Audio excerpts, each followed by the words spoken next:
हूं आपके साथ प्रिया सिंह सोमवंशी। शाइस्ता और गुड्डू बमबाज, क्या दोनों पर बड़ी खबर आएगी आज? गुड्डू मुस्लिम ने रख लिया है हिंदू नाम, तो बुरकांशी महिलाएं बनी हुई हैं शाइस्ता की मददगार। और अब अतीक के बड़े बेटे उमर का भी नाम बड़े कांड में जुड़ चुका है। पुलिस को शक है कि असद को उमेश पाल के मर्डर का हुक्म उमर ने ही दिया था। तो क्या इस हत्याकांड का असली मास्टरमाइंड उमर है? और यही नहीं, शाइस्ता के सरेंडर और सामने आने पर भी एक थ्योरी का खुलासा हुआ है। शाइस्ता सामने नहीं आ रही क्योंकि अतीक के करोड़ों के दौलत की उससे फिक्र सता रही है। वहीं अतीक के आतंक का एक ऑडियो सामने आया है जो बहुत ही डरावना है। ऐसा एक नहीं बल्कि कई पहेलियां हैं जो पुलिस के लिए रहस्यमयी बनी हुई है और चुनौती भी। अतीक गैंग की विरासत कौन संभालेगा? क्या उमर है गैंग का असली वारिस? अतीक गैंग का हिसाब किताब कौन रखेगा? क्या शाइस्ता के पास है सबकी चाबी? गुड्डू गद्दार है या वफादार? अतीक गैंग के कितने रहस्यमयी किरदार हैं? अतीक के चकिया दफ्तर में खून का कतरा कितना बड़ा खतरा? अतीक अशरफ का डेंजर प्लान, पाकिस्तानी मोहरा, आतंकी जिशान। अतीक का नया ऑडियो, धमकी से बड़ा धमाका हो गया।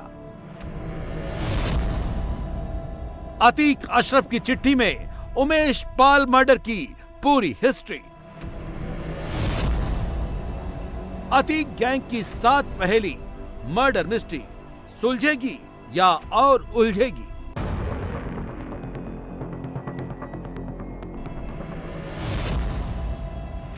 क्या उमेश पाल मर्डर का मास्टरमाइंड उमर है?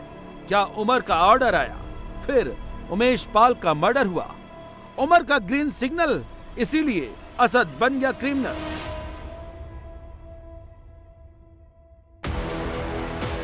ये सवाल ऐसे नहीं उठे हैं। जो लिंक जुड़ रहे हैं वो बता रहे हैं कि उमेश पाल मर्डर के पीछे उमर का ही प्लान था, उमर का ही दिमाग था। इस तर्क में दम क्यों है, उसकी वजह ये बयान है। आखिरी बार असद मिलने कब आया था उमर से? 23 फरवरी को, यानी कि उमेश पाल हत्याकांड से ठीक एक दिन पहले। जी एक दिन पहले। कितनी देर ये लोग बैठे थे, क्या बातचीत की? बैठना तो नहीं होता है, वहाँ पे खड़े होकर मुलाकात होती है। जो मुलाकात कक्ष 30 मिनट की मुलाकात होती है, तो इन लोग की मुलाकात हुई थी, ये देखा था मैंने। लेकिन जो बातचीत हुई उसके बारे में मुझे नहीं पता, उसके बारे में जानकारी नहीं है। 24 फरवरी को उमेश पाल का मर्डर होता है। 23 फरवरी को असद लखनऊ जेल में उमर से मिलता है और उमेश पाल का मर्डर करना है। यहीं से इसका फाइनल ऑर्डर मिलता है। जो बात तौकीर ने बताई, अब उसके आगे की बात सामने आ रही है। दरअसल 23 फरवरी को असद उमेश पाल मर्डर की पूरी डिटेल उमर को देने गया था। असद ने उमर को मर्डर की पूरी प्लानिंग बताई थी, जिसके बाद फिर रात में शूटर संग चकिया में असद ने पार्टी की थी। इंडिया टीवी के पास जो जानकारी मौजूद है उसके मुताबिक असद हत्याकांड यानी कि 24 फरवरी से ठीक एक दिन पहले लखनऊ जेल आया था अपने बड़े भाई उमर से मुलाकात करने के लिए। सूत्र बताते हैं कि उमर को बाकायदा पूरी जानकारी हत्याकांड से संबंधित असद ने दी थी। ऐसे में सवाल ये उठता है कि क्या अतीक अहमद अपने बड़े बेटे उमर को अपनी गद्दी को सौंपने की तैयारी कर रहा था? यही वजह है कि छोटा भाई असद, जो इस हत्याकांड में शूटर के तौर पर शामिल हुआ था, वो पूरी जानकारी देने के लिए उमर के पास पहुंचा था। अगर ये बात सही साबित होती है तो निश्चित तौर पर न सिर्फ एजेंसीज को बल्कि यूपी एसटीएफ को उमर के ऊपर विशेष नजर रखने की जरूरत है और उसको हाई सिक्योरिटी बैरक में रखने की जरूरत है। क्योंकि अगर अतीक अपने बड़े बेटे को इस तरीके से अपनी माफियागिरी की ताजपोशी ट्रांसफर करने की कोशिश कर रहा था तो निश्चित तौर पर यह एजेंसीज के लिए बहुत बड़ा इनपुट है। यही वजह है कि उमर को इस समय लखनऊ जेल में हाई सिक्योरिटी बैरक में रखा गया है ताकि उसके ऊपर हर वक्त पैनी नजर रखी जा सके। एक नहीं कई सीक्वेंस है जो उमर को मास्टरमाइंड बता रहे हैं। याद कीजिए, यह व्हाट्सएप मैसेज भी वायरल हुआ था जिसमें अतीक ने लखनऊ के एक बिल्डर मोहम्मद मुस्लिम को धमकी दी थी। बकायदा व्हाट्सएप पर मैसेज करके धमकाया था, जिसमें उसने कहा था, मुस्लिम साहब, पूरे इलाहाबाद में बहुतों ने हमसे फायदा उठाया, लेकिन सबसे ज्यादा फायदा तुम्हारे घर ने उठाया। आपको आखिरी बार समझा रहा हूँ, बहुत जल्द सारे हालात बदल रहे हैं। मैंने सब्र कर लिया है, मेरे कोई लड़के न डॉक्टर बनेंगे न वकील बनेंगे, और सिर्फ हिसाब होना है, और इंशाअल्लाह बहुत जल्द हिसाब शुरू कर दूंगा। जहां तक आपका घर है, कोई जान से मारने लायक नहीं है, लेकिन मैं एक वादा कर रहा हूं आपसे, अच्छे मुस्लिम और मुस्लिम के ससुर, ये 3 लोग पेट भर मार खाएंगे। मैं आपको आखिरी बार कह रहा हूं कि आप मेरे बेटे से ईडी कर रहे हैं। ईडी ने अभी आपका पैसा सीज तो किया नहीं। बेहतर यह है कि हमारे बेटे उमर का जो हिसाब है और असद ने जो पैसा दिया है, वो हमें इलेक्शन में जरूरत है। हमारी आपसे कोई दुश्मनी तो नहीं, आपके घर ने अपनी किस्मत और अकल से कमाया है, लेकिन हमारा जो पैसा है उसको तुरंत दे दें तो वो इस वक्त हमारे भी बहुत काम आएगा, और शायद आपकी तरफ से ध्यान हट जाए।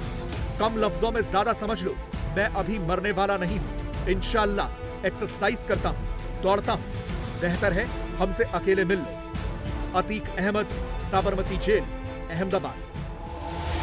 सुना आपने, अगर ये व्हाट्सएप चैट सही है तो उमर की भूमिका भी बहुत बड़ी है। अतीक ने मोहम्मद मुस्लिम से साफ साफ कहा कि हमारे बेटे उमर का हिसाब कर दो।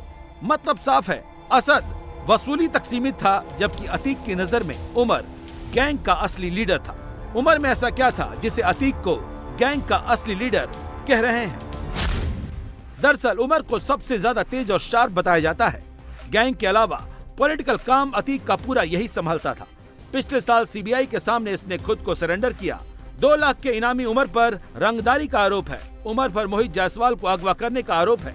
जेल में अतीक ने जब मोहित जायसवाल की पिटाई की तो उसमें उमर की भी भूमिका संदिग्ध सामने आई। मोहित जायसवाल की कंपनी को सहयोगी के नाम भी ट्रांसफर करवा दिया था। गैंग में उमर की हैसियत क्या है, वो असद और मोहम्मद मुस्लिम के एक और वायरल हुए ऑडियो से भी अंदाजा लगा सकते हैं। गौर से सुनिएगा इस ऑडियो को, जब असद मोहम्मद मुस्लिम से बात करते वक्त बार बार भाई उमर का जिक्र कर रहा है। अतीक सीधे सीधे मुस्लिम नाम के इस बिल्डर से पैसे मांग रहा था।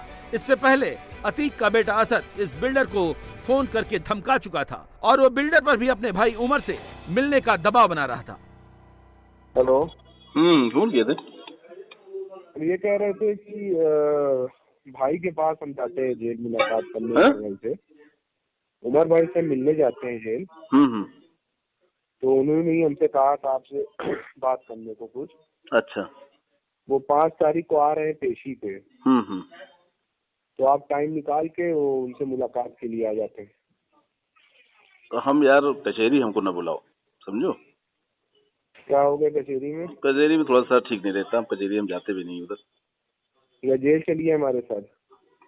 अब जेल वेल हम न जा पाएंगे, और कोई मैसेज हो बताओ तो हम बताओ, जो करना हो कर दें। नहीं तो मुलाकात न कर पाएंगे, ये कहना चाह रहे हैं आप?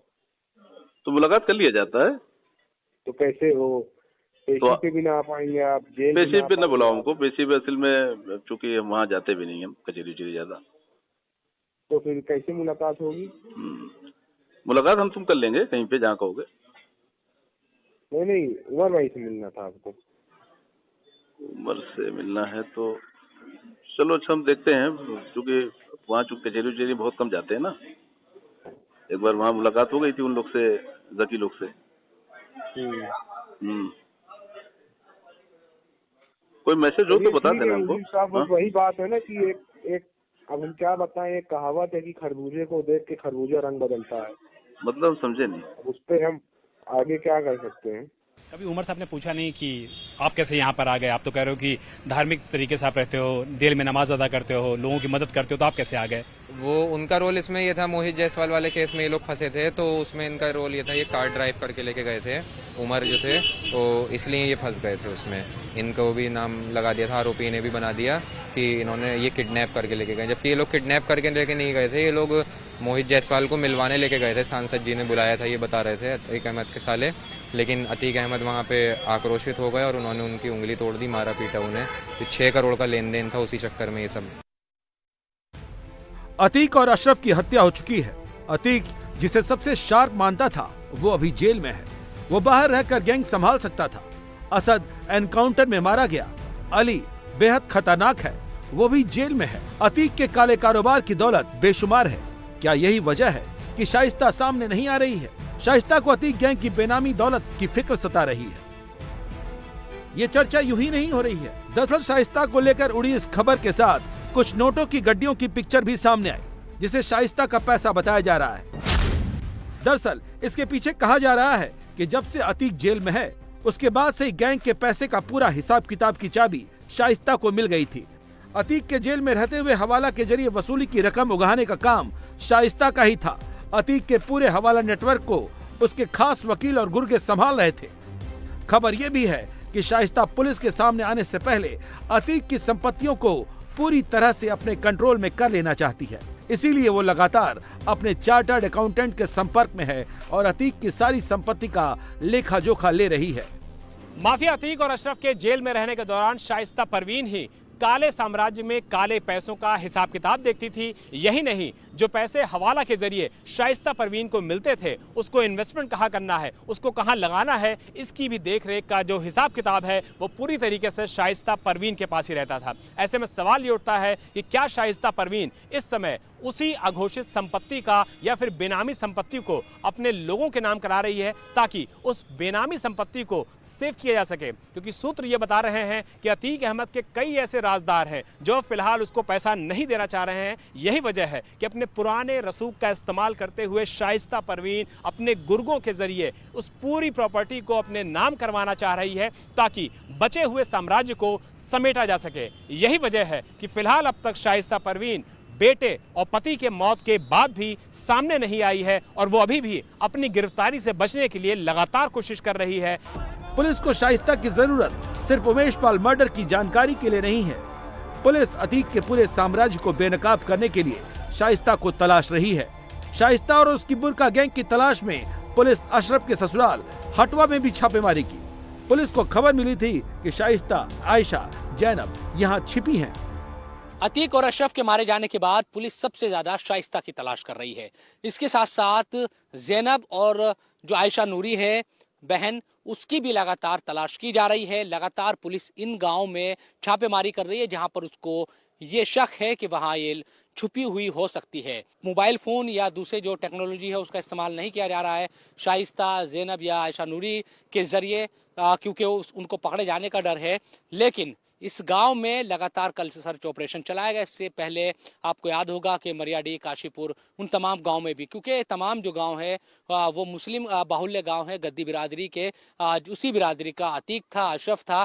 और ये गांव हटवा जो गांव है यहीं पर अशरफ की शादी हुई थी, यानी कि ससुराल है। और जो ये घर टूटा हुआ आप देख रहे हैं ये अशरफ के साले का घर है और इसको कुछ महीने पहले तोड़ दिया गया था जब लगातार ये खबरें सामने आती रही कि उमेश पाल हत्याकांड में या उससे पहले भी जिस तरह के मामले सामने आते रहे।